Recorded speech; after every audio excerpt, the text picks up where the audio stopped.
Assalamualaikum warahmatullahi wabarakatuh. Dan kembali di sore hari ini kita ketemu kembali di acara program spesial Jendela Ramadan. Dan seperti biasa sobat ya, selama bulan suci Ramadan 1443 Hijriah ini kita akan kedatangan tamu dari Lembaga Dakwah Nahdlatul Ulama Kabupaten Bondowoso. Dan nantinya kita akan juga membahas tema seputar puasa. Jadi ini untuk sobat-sobat yang saat ini menjalankan ibadah puasa, mungkin banyak hal yang perlu dipertanyakan atau mungkin banyak hal yang belum diketahui sobat Pasopati. Nah, sambil ngabuburit mungkin dan ingin mendengarkan ceramah agama Islam dan sekaligus dialog interaktif karena Anda nanti akan bisa bergabung langsung. Jangan kemana-mana ya, Anda tetap aja bergabung bersama Pasopati TV karena nanti kita akan hadir selama kurang lebih 1 jam sobat. Dan seperti biasa kita akan kedatangan tamu di sore hari ini dan saat ini Alhamdulillah kita sudah ketemu dan sudah kedatangan tamu, yaitu Bapak Kiai Haji Muhammad Yusuf MPDI. Dan saat ini sobat kita akan membahas mengenai bagaimana Rasulullah menjalankan puasa. Nah mungkin juga ada hal lain yang sobat-sobat ingin ketahui tentang bagaimana puasa di zaman Nabi dahulu. Anda nanti bisa mendengarkan sampai tuntas ya. Dan langsung saja sobat kita akan menemui narasumber kita. Ada Bapak Kiai Haji Muhammad Yusuf MPDI. Assalamualaikum warahmatullahi wabarakatuh Pak Kiai.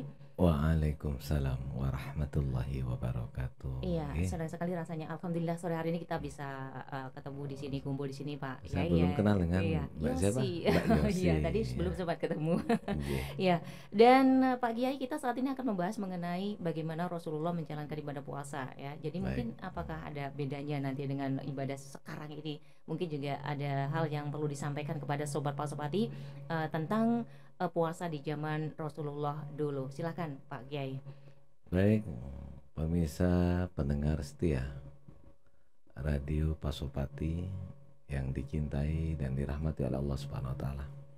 Bersyukur kita tiada hentinya pada Allah atas karunia nikmat, rahmat dan disampaikannya umur kita, hidup kita sampai pada detik dan bulan ini sehingga kita dapat menikmati dan menyaksikan heroiknya bulan Ramadan dan kita bisa mengisi ibadah di bulan Ramadan dengan ibadah yang lebih baik dari tahun-tahun yang lalu.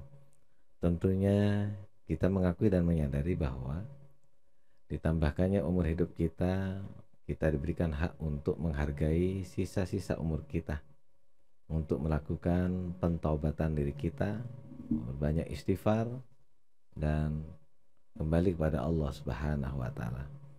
Baik pendengar Radio Pasopati yang dirahmati dan dimuliakan oleh Allah. Berpijak pada temanya adalah bagaimana puasa cara atau puasa Rasulullah SAW. Sebetulnya puasa Rasulullah sangat simpel dan sederhana. Jadi sebelum saya menjelaskan tentang bagaimana puasa Rasulullah, Rasulullah itu pernah berkhutbah di akhir bulan Sya'ban, sebagaimana diriwayatkan dari Salman Al-Farisi radhiyallahu anhu, bahwasanya Rasulullah memberikan ceramah kepada para sahabat. Apa isi khutbah dan ceramah beliau? Ya ayuhan nas, qad udhillukum syahrun azim, syahrun mubarak, syahrun fihi lailatun khairum min alfi syahrin. Wahai para manusia, kalian semua dalam naungan bulan yang sangat agung dan bulan yang penuh berkah, di mana di dalam bulan tersebut terdapat malam yang lebih baik daripada 1000 bulan, yaitu yang dikenal dengan malam Lailatul Qadar. Ja'alallahu siyamahu faridah, Allah telah menjadikan puasa di bulan itu menjadi hukum wajib. Wa qiyama lailihi tatawu'an, dan mendirikan sholat sunnah atau sholat di malam hari, yaitu dengan berhukum sunnah. Ini yang menarik pesan Rasulullah, man taqarraba fihi bi khosratin minal khairi kana kaman adda faridah fi masiwa. Barang siapa yang melakukan kebaikan atau melakukan hal-hal yang sunnah hukumnya di bulan Ramadan, maka kata baginda Rasulullah, siapapun yang melakukan itu, dia mendapatkan pahala sebagaimana melakukan kewajiban di selain bulan Ramadan. Waman adda faridata fihi kana kaman adda sab'ina faridatan fi masiwa. barang siapa yang melaksanakan ibadah wajib seperti sholat duhur, asar, maghrib, isya, subuh, pokoknya hal-hal yang perkara wajib di bulan Ramadan, maka dia dihukumi sama seperti melaksanakan perkara wajib atau sholat wajib sebanyak 70 kali di lain bulan Ramadan. Itu kelebihan-kelebihan. Bulan Ramadan ini dikenal dengan syahrus sabr, bulan sabar, was-sabru thawabul jannah. Sabar itu pahalanya adalah surga. Syahrul muwasah termasuk bulan saling tolong-menolong dan bulan di mana umat mukmin itu rezekinya ditambah oleh Allah. Man fattara fihi shaiman, barang siapa memberikan takjil buka puasa kepada orang puasa, maka baginya terdapat ampunan atau buka puasa yang diberikan menjadi sebab diampuninya dosa, wa itsku ruqubatihi minan nar, dan dibebaskan dari siksa api neraka. Dan memberikan buka puasa kepada saudaranya yang puasa itu pahalanya sama sebagaimana orang yang melakukan ibadah puasa tanpa dikurangi sedikit pun. Cuman tolong hadis ini jangan disalahpahami. Nanti mentang-mentang memberikan satu buka puasa mendapatkan pahala seperti orang yang puasa.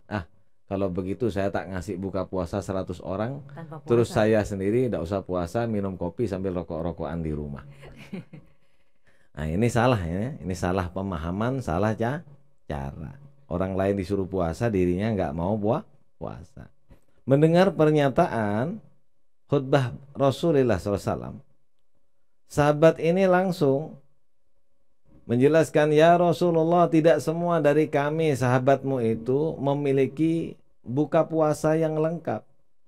Bagaimana dengan kami yang miskin ya Rasulullah untuk memberikan takjil? Kata Rasulullah, ya Allah memberikan pahala tersebut kepada orang yang memberikan sebutir kurma sekalipun atau sekedar seteguk air atau sehisap susu. Itu ya. Jadi kata Rasulullah, tasaharu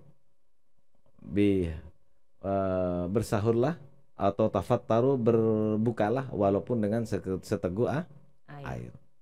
Nah, jadi seteguk air ini juga sudah menjadikan pahala. Satu biji kurma kalau diberikan itu juga menjadi penebus dosa dan pembebas dari siksa api neraka. Oleh karenanya ini hal-hal yang dijelaskan oleh Rasulullah.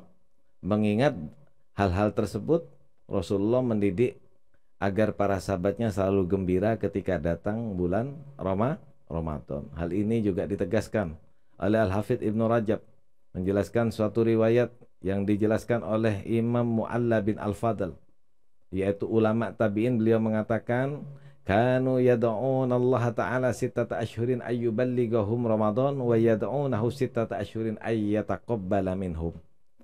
Mereka dulu para sahabat itu kalau mau masuk bulan Ramadan, selama 6 bulan sebelum Ramadan, para sahabat itu berdoa pada Allah, ya Allah, sampaikanlah umur hidup saya sampai pada bulan Ramadan. Itu dari 6 bulan sebelum Ramadan. Sampai 6 bulan setelah Ramadan, para sahabat juga berdoa lagi. Wa yad'unahu sittata ashhurin ayyataqabbala minhum. Jadi setelah keluar Ramadan, bulan Syawal, terus sampai pada bulan berikutnya Dzulqa'dah, Dzulhijjah, sampai 6 bulan sahabat itu lalu berdoa pada Allah tiap hari, ya Allah, terimalah amal ibadah kami, amal ibadah yang kami jalankan selama di bulan Ramadan. Ini keberhasilan Rasulullah mendidik umatnya agar senantiasa agar senantiasa senang menyambut bulan Ramadan. Lalu apa yang dilakukan Rasulullah dan diajarkan Rasulullah selama bulan Ramadan dan dari ibadah puasanya? Rasulullah SAW bersabda dalam hadis riwayat Hammam, fastaksiru fihi min arba'i hisalin, perbanyaklah kalian dengan 4 budi pekerti. Khoslatani tardona biha rabbukum wa khoslatani la'agana lakum anhuma. Yang 2 budi pekerti itu menyebabkan Tuhanmu ridho kepadamu, dan 2 pekerti kalian membutuhkan 2 pekerti tersebut. Apa 2 budi pekerti yang menyebabkan Allah ridho pada kita? Yang pertama, fahasyahadatu alla ilaha illallah wa tastaghfiruna nahu. Kita harus mengakui dan bersyahadah bahwa tiada Tuhan selain Allah, dan kita meminta ampunan kepada Allah atas segala dosa kita. Adapun yang kedua, budi pekerti dua yang lainnya adalah fatasa'alunallahul jannata wa ta'uduna bihi minan nar. Kita dianjurkan oleh Rasulullah untuk meminta surga dan meminta perlindungan kepada Allah dari siksaan api neraka. Makanya ini kemudian dijadikan dikiran-dikiran oleh umumnya banyak umat Islam dengan kalimat asyhadu an la ilaha illallah astaghfirullah nas'alukal jannata wa na'udzubika minan nar. Nah, itu. Ya Allah, kami bersaksi, aku bersaksi padamu tiada Tuhan selain Engkau ya Allah. Dan aku meminta ampun atas segala dosa dan kekeliruan yang kami perbuat. Dan kami meminta kepada Engkau surgamu ya Allah. Dan selamatkanlah kami, lindungilah kami dari siksa api neraka. Itulah yang diminta oleh para sahabat dan yang diajarkan Rasulullah. Jadi ketika sudah masuk pada bulan Ramadan, cara-cara Rasulullah yang pertama saat di bulan puasa, Rasulullah itu selalu senang dan menyambut datangnya bulan Ramadan. Ditengarai dari yang diajarkan Rasulullah, para sahabat selalu berdoa. Sangat rugi kalau orang itu umurnya nggak sampai pada bulan Ramadan. Betapa banyak saudara kita yang meninggal pada 1 bulan yang lalu. Padahal mereka menginginkan umurnya sampai pada bulan Ramadan. Bahkan orang yang meninggal pun mereka selalu meronta-ronta meminta pada Allah agar mereka semua yang meninggal kepingin hidup di bulan Ramadan walaupun cuma satu detik. Saking dahsyatnya bulan Ramadan. Baik Mbak Yosi, itu beberapa hal yang dilakukan Rasulullah.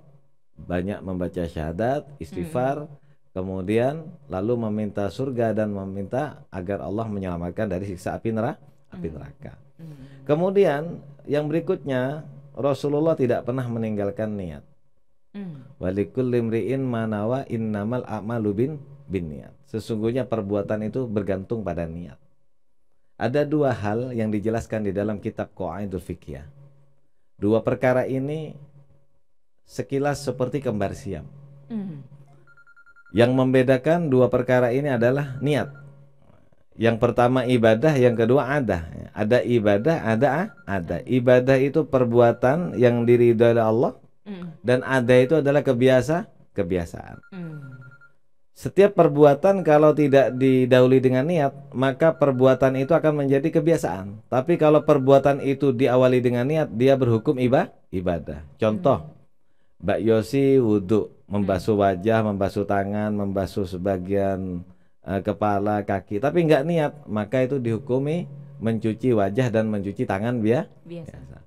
Mbak Yosi nggak makan dari sebelum subuh sampai terbenam matahari, tapi Mbak Yosi nggak niat, nah, hukumnya diet, menguruskan badan. Sholat pun begitu, sujud, ruku, i'tidal, kalau nggak diawali dengan niat, maka status perbuatan, sikap, gerak-gerik tubuh kita dianggap olahraga. Makanya niat ini diperlukan. Sehingga imam-imam ulama salaf kita mengajarkan talafut nawaitu shauma godin an ada'i fardhi syahri Ramadan hadhis sanati fardholillahi ta'ala. Saya berniat untuk melakukan besok hari puasa bulan Ramadan lillahi ta'ala, karena Allah Subhanahu wa ta'ala. Nah, itu cara-cara Rasulullah. Dan niat ini syaratnya ada yang berhukum syarat, ada yang hukum rukun. Gitu. Kalau Imam Ghazali menyatakan dia syarat, maka dianjurkan boleh untuk diinapkan. Jadi setelah sholat isya tarawih itu boleh membaca niat. Besok walaupun makan tidak baca niat tidak masalah. Niatnya sudah nginep. Gitu. Yang berhukum rukun, maka niat harus iktironatu bil fi'li. Jadi niat itu harus dibersamakan, disertakan dengan perbuatan. Nah, selain niat, Rasulullah yang kedua, Rasul itu dalam hal melaksanakan tata cara puasa, beliau selalu menjaga ketentuan takhirus sahur wa sur'atul iftar. Jadi Rasul itu mengakhirkan sahur dan mengawali dengan buka puasa atau membatalkan puasa, walaupun dengan kurma ataupun dengan air. Makanya Rasulullah selalu merintahkan sahur, jangan sampai nggak sahur. Tasahharu fa inna fis sahuri barokah, kata Rasulullah dalam hadis riwayat Bukhari. Laksanakan sahur kalian semua, Karena sesungguhnya di dalam pelaksanaan perbuatan sahur terdapat keberkahan. Keberkahan itu adalah bertambahnya kebaikan pada segala aktivitas kita. Lalu dilanjutkan oleh Rasulullah, faslu ma baina siyamina wa siyami ahlil kitab akalatus sahar. Kenapa umat Rasulullah oleh Rasul dianjurkan melaksanakan sahur? Karena pelaksanaan sahur di pagi hari sebelum melaksanakan sholat subuh itu memisahkan antara puasa kita dengan puasanya ahli kitab. Karena puasanya ahli kitab itu tidak ada sahurnya. Itu. Nah, itu yang membedakan. Lalu dilanjutkan lagi, la tazalu ummati bi khairin fa'ajjalu ma'ajjalul iftar wa akhirus sahur. Tidak henti-hentinya umatku akan selalu dilimpahi kebaikan oleh Allah selama dia menyegerakan takjil, membatalkan puasanya pada waktu batal puasa dan mengakhirkan sahurnya. Nah, itu salah satunya, mengakhirkan sahur dan mempercepat membatalkan puasa. Yang ketiga yang dilakukan Rasul tidak henti-hentinya sholat jamaah. Kemudian ada juga sedekah di bulan Ramadan. Sahabat Anas bin Malik, qila ya Rasulullah, ditanyakan pada Rasulullah, ya Rasulullah, ayyu shadaqatin afdalu? Ya Rasul, sedekah bagaimana yang paling utama ya Rasul? Rasul menjawab, as-shadaqatu fi Ramadan, yaitu sedekah yang dikeluarkan di bulan Ramadan. Untuk mengisi puasanya Rasul, malam-malamnya Rasul qiyamul lail, yaitu melaksanakan tarawih. Kemudian beliau sehari-harinya membaca Quran, bahkan beliau menghatamkan Quran. Lalu bagaimana dengan membatalkannya puasa Rasulullah? Rasul itu kalau membatalkan puasa biasanya menggunakan banyak hal. Salah satu diantaranya adalah dengan tamr, kurma yang berjumlah ganjil 1, 3, atau 5. Kalau tidak menemukan kurma, kata Rasul, falyuftir ala ma'in fa innahu tahurun. Jadi batalkanlah puasa walaupun dengan seteguk air, karena air itu suci. Jadi air, ya, kurma, kemudian ada lagi asalin, madu. Bahkan Rasul juga pernah berbuka puasa dengan anggur.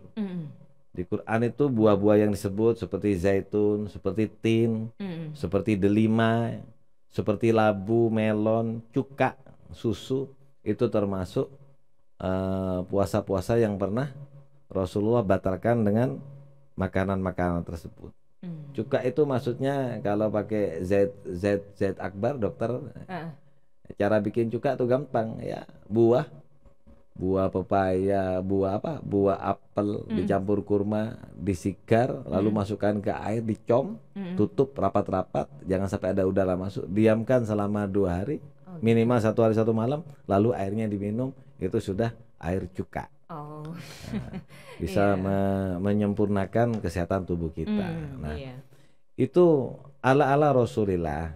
Sehingga banyak ahli kedokteran yang menyimpulkan bahwa puasa ini memiliki 2 dimensi. Pertama, dimensi fisik dan dimensi jiwa atau spiritual. Intinya puasa itu sumu tasihu, berpuasalah kalian maka kalian akan sehat. Jadi nggak ada ceritanya orang puasa itu langsung kena asam lambung. Karena fungsinya puasa itu adalah menormalisasi fungsi organ tubuh. Yang kedua, proses pengembangan penyeimbangan tubuh. Seperti detoksifikasi, mengeluarkan racun. Makanya banyak kalau orang puasa itu biasanya wahing-wahingnya. Itu sebetulnya bagian dari detoksifikasi. Kemudian yang kedua, permajaan. Yang ketiga, pemantapan kondisi tubuh. Makanya orang kalau sering puasa itu racun bakteri-bakteri yang ada di dalam itu dibunuh ya. Akhirnya dia bunuh diri. Iya. Dan semua Pasopati sudah ya. Dan semua Pasopati itu tadi ya penjelasan sudah cukup ya dari Pak Kiai Haji yang sudah hadir di sore hari ini, Muhammad Yusuf MPDI, mengenai bagaimana cara Rasulullah menjalankan ibadah puasa, sobat, dari yang tadi pertama yaitu dari amalan-amalan, kemudian juga dari dari niat, dari berbagai hal ya yang sudah disampaikan tadi sampai bagaimana cara membatalkan puasa. Nah, dan sekarang sobat-sobat kita akan mempersilahkan sobat-sobat untuk bertanya sebentar lagi ya. Tapi jangan kemana-mana. Jangan lupa sobat ini buat yang saat ini mungkin Anda ingin berbelanja furniture atau juga perabotan rumah tangga seperti lemari, kemudian juga meja, kursi, sofa, dipan, buffet dan lain sebagainya. Jangan lupa Anda bisa datang aja langsung di Pesona Jepara Furniture. Karena Pesona Jepara Furniture ini menyediakan perabotan berbahan asli kayu jati sobat, dengan kualitas yang menjamin perabotan rumah tangga Anda awet dan tahan lama. Dan Anda bisa datang aja langsung di Pesona Jepara Furniture yang ada di Jalan HOS Cokro Aminito nomor 82A Kademangan Bondowoso. Atau juga Anda bisa hubungi nomor teleponnya di 0332 424211, atau juga bisa di nomor HP-nya Anda hubungi di 081 913 400 500. Dan juga Anda bisa datang aja langsung di Pesona Jepara 3 yang ada di Jalan Kismangun Sarkoro Taman Sari Bondowoso sobat. Atau juga Anda bisa datang di Pesona Jepara 4 yang ada di Jalan Slamet Riyadi depan Indomaret Baratan Jember, dan juga di Galeri Pesona Jepara yang ada di Jalan HOS Cokro Aminoto di samping Alfamart Bondowoso. Dan untuk urusan perabotan rumah tangga Anda tak perlu kemana-mana, percayakan kepada Pesona Jepara, karena Pesona Jepara semakin mempesona.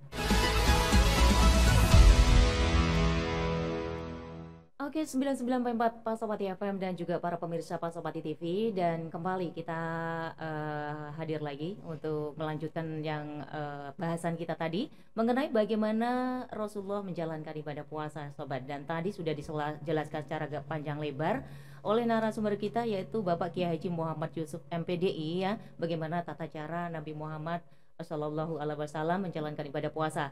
Dan sekarang dipersilakan buat sobat Pasopati yang saat ini ingin bergabung, silahkan aja langsung ya. Anda bisa berinteraksi langsung, bisa bertanya langsung sobat Pasopati dengan menggunakan nomor telepon yang sudah tersedia di 0821 3941 2904 berkenaan dengan tema kita di sore hari ini dan apa yang sudah disampaikan oleh Bapak Kiai tadi ya. Silahkan di via teleponnya. Halo, selamat sore. Assalamualaikum. Assalamualaikum. Waalaikumsalam warahmatullahi wabarakatuh. Ya, dari siapa di mana, Mbak? Dari? Assalamualaikum Ustaz. Waalaikumsalam warahmatullahi wabarakatuh. Iya, oke Winda. Apa yang bisa disampaikan atau ditanyakan kepada Kiai untuk sore hari ini? Di luar tema Pak. Iya, oke. Coba. Apa yang mau ditanyakan? Silakan. Halo Pak Ustaz. Baik, Iya, Linda. Boleh saya menanyakan orang tua saya Pak Ustaz? Kalau misalnya ada yang nggak puasa tapi keadaan sakit dan wajib di sedekahkan gitu. Iya, suaranya agak sendat-sendat Winda, mungkin bisa diperjelas lagi. Halo? Iya. Iya. Mungkin bisa diulangi lagi Winda. Oke. Ada orang yang tidak puasa ya Pak Ustaz. Ya. Karena keadaan sakit orang tua saya. Apa wajib diwakilkan apa tidak gitu. Dan berapa sedekahnya? Iya, gitu. Udah. Itu saja Winda ya. Berarti pertanyaannya, kalau ibu sakit apakah puasanya bisa diwakilkan? Kalau tidak, berapakah sedekahnya? Seperti itu Winda? Iya. Oke. Puasa misalnya. Oke, terima kasih Winda. Apa sah apa tidak? Juga apa boleh apa tidak gitu. Oke. Ya, terima kasih waktunya Pak Ustaz. Terima kasih banyak Winda. Assalamualaikum. Waalaikumsalam warahmatullahi wabarakatuh. Oke, terima kasih buat Winda barusan Pak Ustadz yang menanyakan ya Pak Kiai ya, bagaimana puasa nih. Walau kalau tadi kita sudah sampaikan tata cara Rasulullah dalam berpuasa. Sekarang ini ada permasalahan yang disampaikan Winda bahwa orang tuanya ini sakit Pak Kiai. Kemudian apakah boleh puasanya dari orang tua ini diwakilkan, misalkan diwakilkan ke anak-anak yang menjalankan gitu, atau mungkin bisa dengan sedekahnya berapa gitu buat Pak Ustadz? Silakan. Terima kasih. Jadi begini Winda, ya. Ada beberapa ketentuan yang memang dijelaskan oleh beberapa mazhab tentang seseorang yang terhalang untuk melakukan puasa. Iya. Ada kalanya orang itu tidak bisa melakukan puasa disebabkan karena menyusui, atau karena melahirkan, atau karena hamil. Iya. Ada yang orang nggak puasa karena memang sakit, tapi tidak kunjung sembuh sakitnya, sakit tua, sakit pikun dan sebagainya. Tapi ada orang yang sakit tapi masih dimungkinkan sembuh karena sakitnya cuma sakit 2 hari, 3 hari. Maka beberapa hal itu, kalau kasus yang terjadi pada ibunya Winda, kalau ibunya Winda masih tergolong muda dan sakitnya bukan sakit parah yang dimungkinkan hanya beberapa saat dan dapat dipastikan masih sembuh, maka ibu sebaiknya nanti kalau sudah sembuh dia melakukan kodok puasa. Tidak perlu membayar apa namanya, membayar semacam kayak apa istilahnya, saya lupa itu, ada tebusan ya, satu mut lah istilahnya.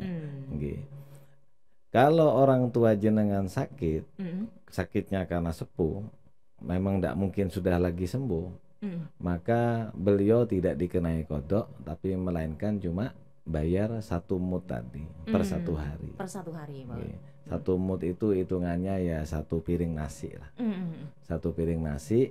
Ya, jadi kalau nggak puasa 30 hari karena kakek kita atau ibu kita sudah tua renta, sakit yang sudah tidak kunjung sembuh, tidak memungkinkan sudah kuat untuk menahan lapar, maka sebaiknya dia tidak berpuasa tetapi membayar 1 mut tadi dikalikan 30 hari.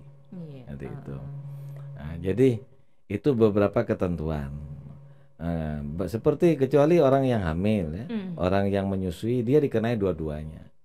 Ketika nanti sudah anaknya dewasa dan dimungkinkan dia sudah kuat puasa, dia mengkodok puasanya. Di samping membayar fidyah ya, lupa ya, bukan kafarat, fidyah namanya. Fidyah itu tebusan. Jadi untuk ibu yang menyusui, melahirkan, itu dia dikenai 2 hal. Satu, dia bayar fidyah selama 1 bulan. Kalau tidak puasa 2 tahun berarti 30 kali 2 60 hari. Silakan hitung sendiri berapa beras. Kalau mau dihitung 1 kilo jauh lebih baik, karena 1 mut itu hitungannya 7 apa ya, 0,7 on kalau nggak salah ya. Lupa itu. Ya.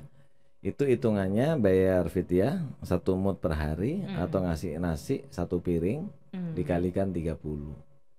Jadi 30. Syukur-syukur dihitung per 1 hari 1 kilo, jadi ngasihnya 30 kilo. Jadi kalau ibu menyusui, ibu hamil, ibu melahirkan, dikenai 2 hal, dia wajib mengkodok dan dikenai bayar fidyah.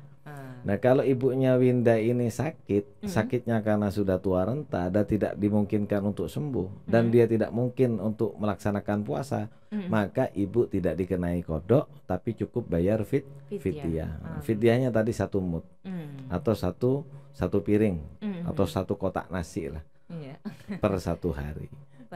Syukur-syukur sampean mau ngasih beras 1 kilo 1 hari, tidak apa-apa ya, 30 kilo kalau ada kelebihan rezeki. Nah, tapi kalau ibu dimungkinkan masih sembuh, nanti kalau sembuh ibu kodok. Gitu. Jadi selama ibu masih ada, ibadahnya tidak perlu tidak diwakilkan ya. Nanti kecuali kalau sudah meninggal baru boleh ya. Ya, itu saja yang dapat disampaikan. Seperti haji ya, kalau sudah meninggal baru bisa diwakilkan. Haji taukil. Oke. Dan buat Dinda, mudah-mudahan jawaban dari Pak Ustadz tadi akan bisa menjawab pertanyaan yang tadi dipertanyakan mengenai ibunya yang sedang sakit. Kembali di via teleponnya yang bergabung. Halo, selamat sore. Assalamualaikum. Halo, selamat sore. Assalamualaikum. Waalaikumsalam warahmatullahi wabarakatuh. Oke, dari siapa di mana ini? Abdullah di kawasan Sukosari, Pak Ustadz. Ya, oke. Assalamualaikum Ustadz. Waalaikumsalam, Pak Abdullah. Sehat selalu ya. Alhamdulillah. Semoga Pak Alhamdulillah sehat juga. Ini saya tanya mengenai pengalaman-pengalaman yang sudah dialami ini, Ustadz. Mengenai tadi apa ya namanya, puasa ala Rasulullah kan, seperti itu. Yang tadi sudah dijelaskan mengenai niat, Ustadz. Yang saya tanyakan pertama itu niat. Iya. Ada seseorang itu lupa Ustaz untuk niat malamnya gitu ya. Biasanya setelah tarawih itu betul katanya Ustaz tadi ada mazhab yang niat untuk esoknya sudah tidak usah. Tidak perlu niat lagi. Nah itu lupa. Tapi setelah sholat zuhur itu baru ingat apa saya tadi malam niat apa enggak. Nah, langsung niat itu Ustaz. Nah itu nanti dikategorikan berlanjut puasanya apa tidak. Itu yang pertama Ustaz. Yang kedua tadi sudah dijelaskan mengenai fidyah itu ya. Itu saya tanya itu Ustaz, fidyahnya itu ada seorang ustadzah ya yang mengatakan bahwa diakumulasikan itu bahwa satu mod itu di Jakarta ini Ustaz, itu ada yang bayar 45.000 bahkan 50.000, 45 sampai 50.000 Ustaz dalam membayar fidyah. Misalnya ada puasa itu 20 hari ya kali 45.000 itu fidyahnya ditambah oleh kodoknya. Nah itu untuk dasarnya Ustaz, saya tanyakan satu mod itu berapa itu? Gitu. Misalnya standarnya gitu Ustaz. Soalnya ada beberapa ulama Ustaz yang mengatakan 45 sampai 50.000. Nah itu tadi Ustaz mengatakan 1 kilo. Nah itu kadang-kadang agak kabur. Iya, Kami bikin sebagai bingung. orang awam tuh nggak tahu standarnya itu berapa. Mohon penjelasannya Ustaz, dua pertanyaan itu. Terima kasih untuk Mbak Yosi. Oke, terima kasih. Assalamualaikum warahmatullahi wabarakatuh. Waalaikumsalam warahmatullahi wabarakatuh. Iya, oke. Terima kasih. Barusan ada Abdullah yang ada di kawasan Sukosari yang sudah bergabung dan juga sudah bertanya Pak Ustadz ya. Tadi yang pertama menanyakan mengenai apa tadi Pak Ustadz? Ya, saya jawab dari yang terakhir dulu ya, tentang ukuran satu mud. Satu mud itu dapat dipahami sebagai satu genggaman tangan. Jadi kalau beras itu segegem tanang itu sudah satu mud untuk tangan orang dewasa. Nah satu genggaman tangan itu dipahami standar oleh beberapa imam dikonversi pada kilo dia menjadi 0,675 kilo atau 0,676 lah atau 0,688 liter. Nah itu ukuran satu mud. Nah, ukuran harga satu mud ukuran 0,7 0,675 dianggap hitungan ukuran 22,5 apa dikonversi ke rupiah menjadi 30, 35, 45 itu bergantung kepada kesepakatan di masing-masing wilayah. Yang penting satu mud itu ukurannya untuk bayar fidyah, bukan untuk kodok ya. Fidyah dengan kodok berbeda. Nah, ya. Jadi kalau fidyah itu tidak melakukan ibadah puasa, sehingga kodok berbeda lagi. Kalau kodok tidak perlu bayar mud. Jadi satu mud di sini adalah 0,67 kilo ketika dikonversi pada berat. Kalau dikonversi pada uang bergantung pada ukuran wilayah masing-masing. Kayak dulu ukuran zakat beras. Beras itu zakatnya standar rata-rata dibikin berapa? 2,7 kilo. Sekarang sudah sepakat dibikin 3 kilo. Nanggung mau dikonversi masih 2,2. Itu bergantung pada kesepakatan masing-masing wilayah. Iya, mohon maaf Pak Ustadz. Jadi pada intinya walaupun lebih tidak menjadi masalah. Tidak masalah karena yang penting batasan zakat saja. Seseorang yang menunaikan zakat lebih dari ukuran 2,5%, lebihnya itu dihitung sedekah. Jadi gitu. Jadi tidak perlu repot untuk mempersoalkan untuk urusan keagamaan. Jangan dibikin sulit. Kemudian yang kedua berkaitan dengan masalah niat tadi. Iya benar, niat tadi. Memang ada syarat. Ada niat puasa itu dijadikan syarat, ada niat puasa dijadikan rukun. Kalau yang berpedoman niat puasa itu menjadi status syarat, bukan rukun, tapi menjadi syarat sebelum rukun, maka niat itu boleh mabit atau menginapkan niat. Asalkan niatnya itu dibaca setelah isya, tapi bukan dibaca sebelum maghrib. Contoh seperti sekarang, saya mau puasa besok niatnya saya sekarang, itu nggak sah. Nawaitu saya mau berpuasa niat untuk besok, tapi bacanya sekarang saya masih belum takjil. Iya. Itu tidak diperkenankan. Masih tidak memenuhi syarat untuk diterimanya niat puasa. Dalam perihal untuk melakukan niat, ada yang ngikuti madhab Imam Malik, gurunya Imam Syafi'i. Imam Malik itu berpendapat boleh melakukan niat langsung sebulan penuh. Nawaitu soma syahri Ramadan, niat saya berpuasa 1 bulan penuh Ramadan. Lillahi ta'ala. Niat itu biasanya dibaca di awal sebagai syarat, khawatir apabila di setiap harinya ternyata di hari ketiga lupa nggak baca niat. Habis sholat tarawih witir tiba-tiba tidak ngikuti imam langsung pulang. Nah, itu masih dihukumi sah. Adapun pada status niat puasa wajib, Rasulullah itu kan ada yang puasa sunnah, ada yang puasa wajib. Kadang-kadang Rasul itu lupa ndak sahur ya, lupa nggak niat karena nggak ada makanan. Kadang-kadang tanya sama Aisyah, tanya sama istrinya, wahai istriku, apakah ada makanan di dalam? Tidak ada ya Rasul. Rasul itu yang kemarin puasa nggak sahur, kadang-kadang langsung terus nyambung puasa lagi. Nah, jadi kalau puasanya ingat setelah duhur, apakah diperlukan niat? Dia sebagian ulama ada yang memperbolehkan niat. Bisa dibuka di kitab Ibanatul Ahkam, syarah dari Bulughil Maram.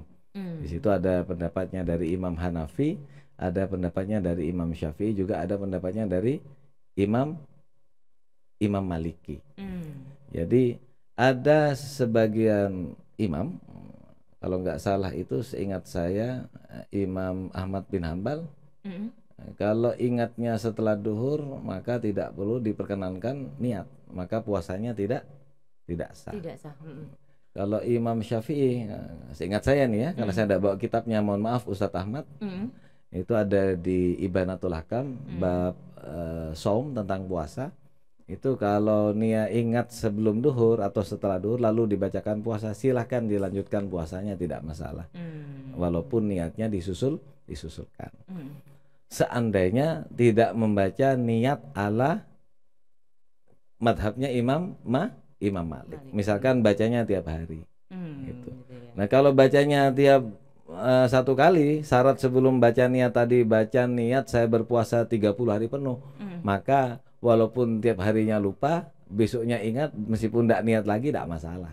Karena syarat itu sudah dilakukan. Ya. Iya. Sudah dikufukan, dimakfukan dengan niat di awal tadi, menjaga kemungkinan adanya lalai terhadap niat. Jadi kalau tadi intinya kalau kita niatnya per hari kemudian lupa hari itu juga, berarti kita di tengah-tengah tadi sudah dianggap batal, Pak Ustadz. Oh gini, kalau tidak niat seperti Imam Malik, itu ada ikhtilaf pendapat. Kalau ingatnya sebelum duhur, dia perlu niat, maka puasanya dilanjutkan.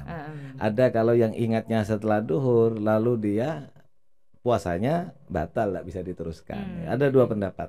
Cuma saya lupa dari sekian pendapat itu, mohon maaf Abdullah, saya tidak bisa menjelaskan satu-satu pendapat, karena seingat saya setahun yang lalu saya ketika buka bab puasa di kitab Ibanatul Hakam ada penjelasan perbedaan pendapat seperti itu. Nah, saya kira itu saja yang bisa dijelaskan. Iya, terima kasih buat Abdullah yang tadi sudah bergabung ya. Mudah-mudahan jawaban dari Pak Ustadz tadi ini akan bisa menjawab pertanyaan dan juga bisa menjawab kebingungan dari sobat semuanya yang saat ini juga kadang bingung ya. Kalau aku sudah kayak gini, nih sudah lupa, bagaimana? Apakah aku harus batal? Kan padahal sudah setengah hari, Pak Ustadz.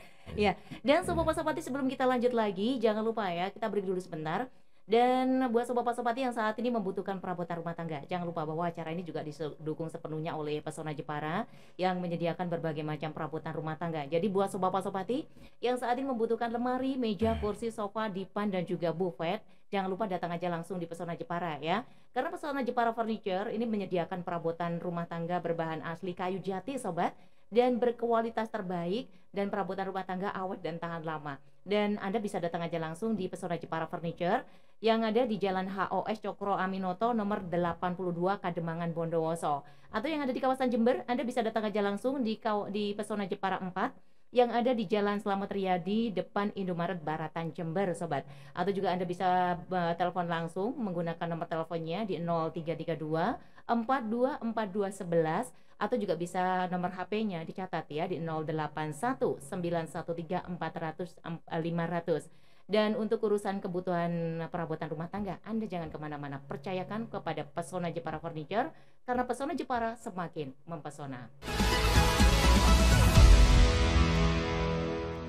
Sobat-somati, dan kita kembali lagi di acara Jendela Ramadan. Dan tadi sudah banyak yang sudah bergabung ya, dan sudah bertanya dan sudah dijawab juga oleh Bapak Ustadz di sore hari ini. Dan karena waktu kita udah mepet, sobat-somati, ini sudah waktunya pukul 17:21 menit. Jadi kita akan closing di menit yang ke-25. Untuk itu kita persilakan Pak Kiai untuk mungkin bisa menyampaikan yang terakhir ini. Silakan Pak Kiai. Baik, Mbak Yosi, intinya itu cara-cara puasa Rasulullah ya, sangat simpel, mengakhirkan sahur dan mengawalkan untuk membatalkan puasa atau berbuka. Untuk kasusnya Mbak Winda tadi, sehingga saya ingatkan kembali, ketika sakitnya tidak ada kemungkinan untuk sembuh, maka orang tua cukup fidyah saja tanpa qada. Puasanya bisa diwakilkan kalau orang tua sudah wafat. Jadi kalau orang tuanya masih dimungkinkan sembuh, maka orang tuanya qada. Tetap orang tuanya qada. Kalau tidak sembuh, maka fidyah itu ya. Kalau tidak ada sembuh, artinya sakitnya lama. Kemudian kembali pada Pak Abdullah tadi, untuk ukuran 1 mud itu saya tegaskan kembali 2 genggam tangan ya, bukan 1 genggam. Maaf. 2 genggam tangan. 2 genggam tangan. Atau 3/4 liter. Atau 0,7 sekian. Ya. Jadi ada beras ukuran 2 genggam tangan itu sudah 1 mud. Oh gitu ya. Cuma kadang-kadang orang itu kan tidak kepingin repot, lalu dikonversikan. Padahal sekarang beras 1 kilo harganya 10.000. Tiba-tiba kayak tadi katanya Pak Abdullah di Jakarta, di Bandung sudah mainnya 45.000. Ya silakan, itu bergantung pada kesepakatan. Sebetulnya bayar berasnya yang harganya 1 kilo sudah pakai harga 11.000 sudah cukup. Belum lagi nanti bicara bab masak dan tidaknya diberikannya kepada orang yang miskin. Nah, itu fidyah diberikan pada orang miskin. Kemudian menyangkut masalah niat. Sepakat ulama Syafi'iyah, malam yubayyitis siyam qabla al-fajri fala siyamalahu. Berdasarkan hadis Nabi, hadis riwayat Ahmad. Barang siapa yang tidak berniat puasa pada malam hari, tidak nginepkan niat, maka tidak ada puasa baginya. Fala siyamalahu. Orang yang puasa tapi nggak niat di malam hari itu dianggap batal. Imam Nawawi Al-Bantani menjelaskan dalam kitab Kasyifatus Syajah untuk puasa wajib, termasuk puasa bulan Ramadan. Niat yang demikian itu harus dilakukan setiap malam. Untuk menjaga tadi ada yang mengikuti madhabnya Imam Syafi'i, diperkenankan langsung sebagai syarat puasa niat sebulan penuh. Nah ini muncul pertanyaan seperti tadi. Bagaimana kalau pas lupa niatnya? Dijelaskan juga di dalam kitab Majmu' Syarhul Muhadzab yang dijelaskan oleh Nawawi. Wa yustahabbu ayyanwiya fi awwali naharihi shoma an Ramadan li anna dzalika yujzi'u inda Abi Hanifah fayuhtatu bin niyah. Disunnahkan bagi seseorang yang lupa niat di malam harinya untuk berniat puasa Ramadan. Jadi kalau dia lupa, dianjurkan di pagi harinya sebelum duhur. Karena yang demikian itu mencukupi menurut Imam Abu Hanifah. Maka diambil langkah kehati-hatian dengan berniat ya. Dengan catatan harus taklid tadi. Taklid kepada fikihnya Imam Abu Hanifah. Imam Ibnu Hajar Al-Haytami dalam kitab fatwanya juga fi Majmu'il fatawanya, yusannu liman nasiyan niat fi Ramadan ayyanwiya awalan nahar li ijzaihi inda Abi Hanifah. Fayuhtatu bin niyat fa niyatu hina idin taqlidu lahu wa illa kana mutalabbisan bi ibadati fasidatin fi i'tiqadihi wa dzalika haram. Dalam kitab Majmu' disunahkan bagi orang yang lupa berniat puasa di bulan Ramadan untuk berniat di pagi harinya sebelum duhur. Karena bagi Imam Abu Hanifah hal itu sudah mencukupi untuk mengesahkan lupa niatnya melakukan puasa, niat puasa Ramadan. Iya. Maka diambil langkah kehati-hatian dengan niat yang terbaru untuk menegaskan niat yang lupa. Niat yang demikian itu mengikuti taklid Imam Abu Hanifah. Bila tidak diniati taklid, maka ia telah mencampur adukkan satu ibadah yang rusak dengan keyakinan dua hal, yaitu hal yang haram atau hal yang subhat. Iya, itu okay, jadi harus ada niat taklid. Iya. Dan mudah-mudahan apa yang disampaikan Pak Ustadz tadi akan bisa berguna bagi sobat semuanya ya, karena waktu kita udah mepet Pak Ustadz ya.